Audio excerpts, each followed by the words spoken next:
So your film is a collaboration in a more unique sense than probably most of the films that we're showing at Slamdance. Not only because you had a co-director, but because you also had a star, a protagonist who wasn't a typical actor. So talk about how you navigated through those challenges. So first, regarding the co-direction, that movie, The Troubadour, was the fourth time that Forest and I co-directed a short film. We up until now we made two short documentaries, two short fictions. So The Troubadour was the second fiction, and we've been alternating, I guess, docu-fiction.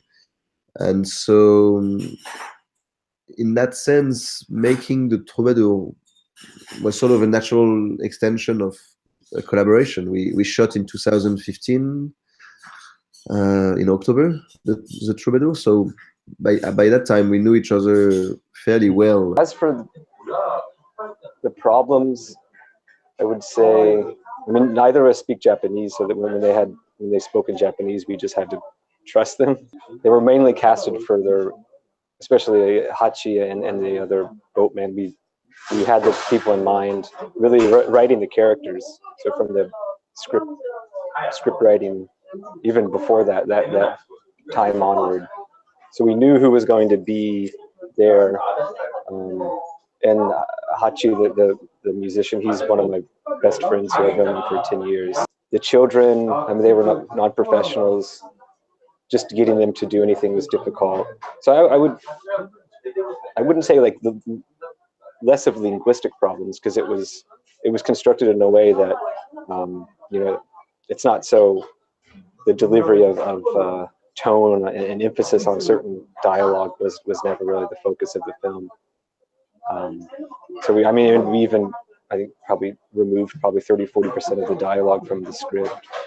So right away there is this interesting mixed bag of people with different backgrounds. On set, the sound team were professionals from Busan City, which we hired.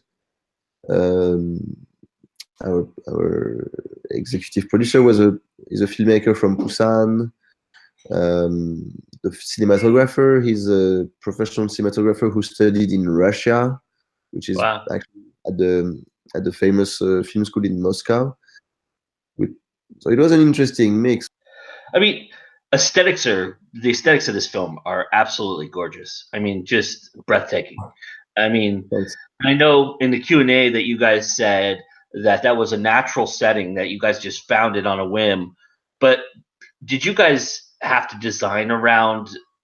Did you have any challenges designing around it? Did you have to change anything that you originally wrote because of the design of the aesthetics, because you wanted to maybe get this backdrop or that part of the the railing of the train or something? Was there something that you changed or messed with because of the aesthetics? Pretty much everything is there. The ending is on the train, on the former train station, which is just a bit further away. But I guess on the tracks, let's say the one thing that we had to film around or just in post-production erase digitally was they had a fence going all along the train track, like a plastic fluo green fence for protection to prevent people from falling to their death in the raging ocean or whatever. So this was really completely out of place in our fantasy, our land of fantasy, right?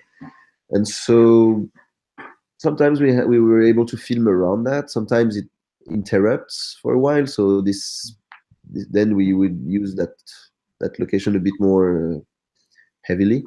Most of the time, but a lot of time we just couldn't avoid it. So we had a lot of computer graphics afterwards to remove this, but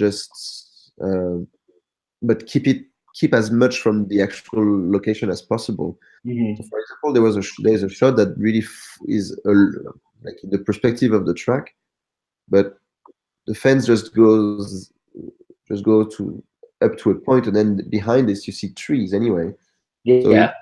erasing all of it, I suggested to the CG artist that he just erase the portion with the fence, but he sort of draws the rest of the trees, and just match the movement, which he did. So this was quite hard with the shifting perspective and all that, but at least we kept most of the actual surroundings.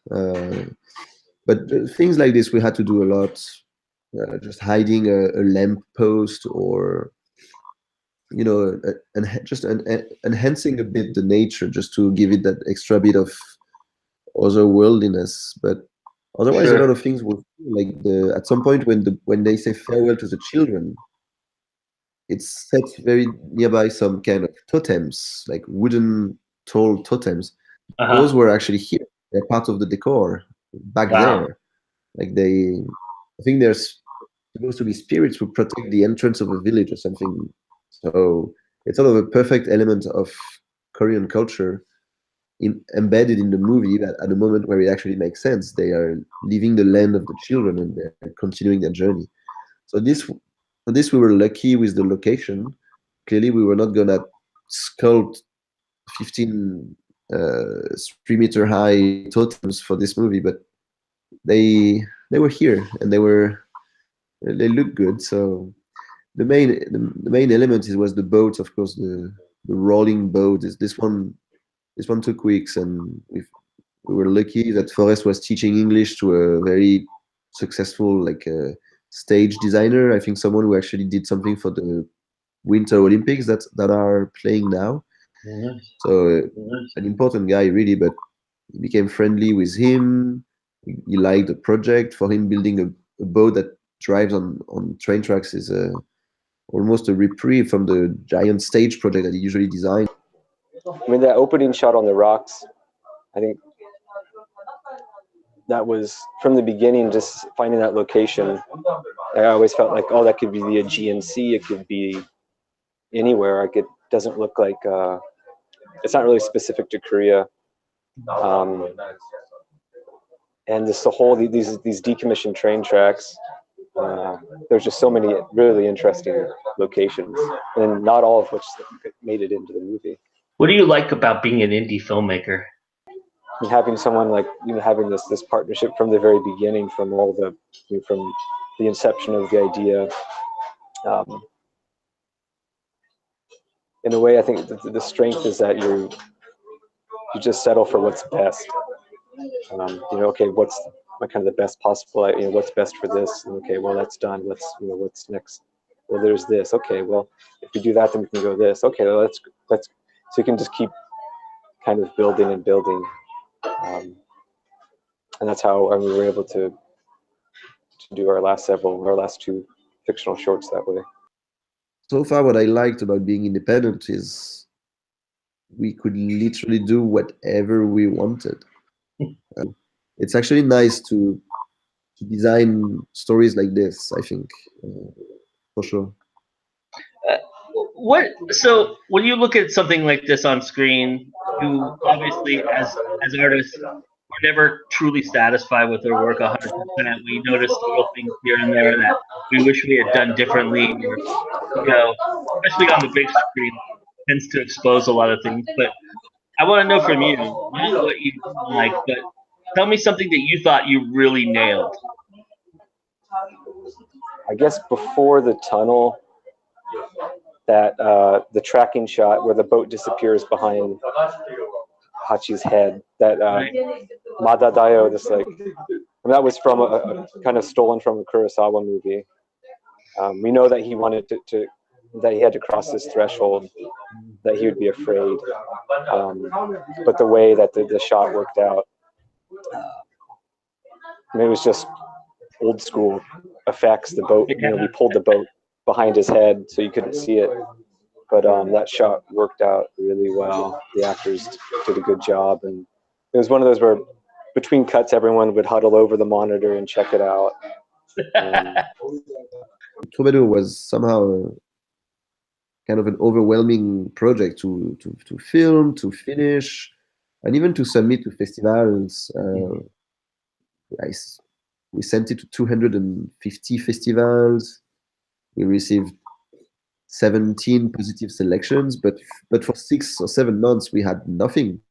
Last year, from January till June, we had 0 selections, which was very, in a way, disheartening. So from last summer, it started finally, okay, but in a way, just to just push a bit more so that it gets selected somewhere, we also had to submit a lot. So we're sort of eager after Slamdance. We're very eager to finally start another project. Nice. Because no, it's been a good. I'm glad I attended. Like I missed Slamdance 2017 where we had our previous short film, but but after that, during the year, Forest was really telling me like, "Wow, man, this was so nice. All those crazy Slamdance stories really made me regret." So when the Troubadour got selected, this time I felt I cannot miss it again. But being there was very inspiring, really, like just seeing this raw energy and Yeah. enthusiasm from everyone. We really felt like, okay, let's just forget this Troubadour now. And I guess we still have about 45 pending submissions, so it could still be selected, in some places. It's actually going to Uruguay next month. Oh, nice. So why not? But overall, we really got this feeling that, okay, let's let the boat sail once and for all now, and just switch to the next project.